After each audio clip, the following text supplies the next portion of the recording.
ਮੈਂ ਲਾਈ ਆ ਝੰਡ ਜਿੰਨੀ ਲਾਤੀ ਹੈ ਪੁੱਟੀ ਸੀ ਕਿ ਲਾਈ ਸੀ ਝੰਡ ਲਾ ਇਹ ਆਉਣੀ ਨਹੀਂ ਰਹੀ ਤੇਰੇ ਤੂੰ ਆਪ ਡਾਏ ਆ ਅਜੇ ਤੇ ਤੇਰੇ ਪਿਓ ਦੇ ਨੇ 2 ਜਾਮਤਾਂ ਦੇ ਪੈਸੇ ਵੀ ਰਹਿੰਦੇ ਆ ਇਹ ਮਰਨ ਤੋਂ ਬਾਅਦ ਵੀ ਜਾਮਤ ਕੀਤੀ ਸੀ ਉਹਦੀ ਉਹ ਨਹੀਂ ਮਰਨ ਤੋਂ ਪਹਿਲੇ ਹੀ ਲੱਗੜੀ ਆ ਤੂੰ ਫੇਰ ਸ਼ੌਪਰ ਹੀ ਗਿੱਲੇ ਲੈ ਆਇਆ ਉੱਥੋਂ ਸ਼ੌਪਰ ਗਿੱਲੇ ਚੁੱਕ ਲਿਆ ਗਾਰੇ ਚੋਂ ਲਿਆਇਆ ਤੂੰ ਹਾਂ ਤੂੰ ਭੁੱਲ ਗਿਆ ਮੇਰਾ ਹੈ ਨਹੀਂ ਪਰੌਣੇ ਆ ਉਹ ਪਰੌਣਿਆਂ ਕੁਛ ਨਹੀਂ ਹੁੰਦਾ ਨਹੀਂ ਉਹ ਜਿਹੜਾ ਸੁੱਕਾ ਨਾ ਉਹਨੂੰ ਲਾਗ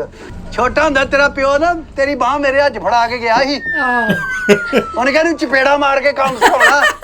ਕਿੰਨੇ ਕਿਹਾ ਸੀ ਤੇਰੇ ਪਿਓ ਨੇ ਤੂੰ ਮੈਨੂੰ ਕਿਉਂ ਨਹੀਂ ਦੱਸ ਕੇ ਗਿਆ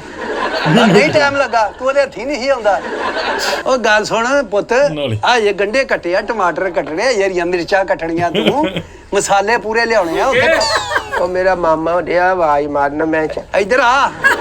ਮਾਮਾ ਤੇਰਾ ਦਿਆ ਆਵਾਜ਼ ਮਾਰਨ ਗੰਡੇ ਤੇਰੇ ਪਿਓ ਨੇ ਕੱਟਣੇ ਆ ਇੱਥੇ ਬਹਿ ਇੱਧਰ ਆ ਪੁੱਤ ਇੱਧਰ ਆ ਮੈਂ ਤੈਨੂੰ ਦੱਸਾਂ ਆਵੇ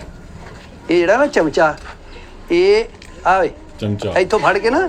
ਇੱਥੋਂ ਫੜਨਾ ਤੈਨੂੰ ਕੰਮ ਸਿਖਾਉਣ ਲੱਗ ਪਿਆ ਤੇ ਹੱਥ ਤੇਰਾ ਚੱਲਣਾ ਚਾਹੀਦਾ ਇੱਧਰ ਆ ਮੈਂ ਪਰੌਣਾ ਆ ਪ੍ਰਾਹੁਣੇ ਨੂੰ ਹਦਾਇਤ ਨਾ ਦਈਏ ਹੈ ਪ੍ਰਾਹੁਣੇ ਨੂੰ ਕੋਈ ਮੱਤ ਦੀ ਗੱਲ ਨਾ ਦਸੀਏ ਚੱਲ ਫੜ ਇੱਥੋਂ ਫੜ ਗੋਗਾ ਕਿੱਦਾਂ ਚੱਲ ਗੋਗਾ ਐਵੇਂ ਭੋਲਾ ਜਿਹਾ ਬੱਚਾ ਹੁੰਦਾ ਤੇ ਥੱਪੜਾ ਮਾਰ ਕੰਮ ਕਰਾਈਦਾ ਚੁੱਪ ਕਰ ਕਰਨੇ ਮਾਰੂ ਤੇਰੇ ਕੰਨ ਤੇ ਉਦਾਂ ਦਾ ਸਿਸਟਮ ਉਹ ਕਰ ਉਹ ਬੈ ਗਈ 2 ਵਾਰੀ ਇੱਧਰ ਜਾਣਾ ਤੇ 2 ਵਾਰੀ ਇੱਧਰ ਇੰਜ ਕਰਨਾ ਕੰਮ ਇੰਜ ਤੇਰਾ ਪਿਓ ਨਾ ਕਹਿ ਗਿਆ ਮੈਨੂੰ ਵੀ ਇਹਨੂੰ ਕੰਮ ਸਿਖਾਉਣਾ ਚੱਲ ਅੱਗ ਬਾਲ ਥੱਲੇ ਅੱਗ ਅੱਗੇ ਮਾਰ ਤੇਰਾ ਪਿਓ ਕਹਿ ਕੇ ਗਿਆ ਵੀ ਇਹਨੂੰ ਕੰਮ ਸਿਖਾਉਣਾ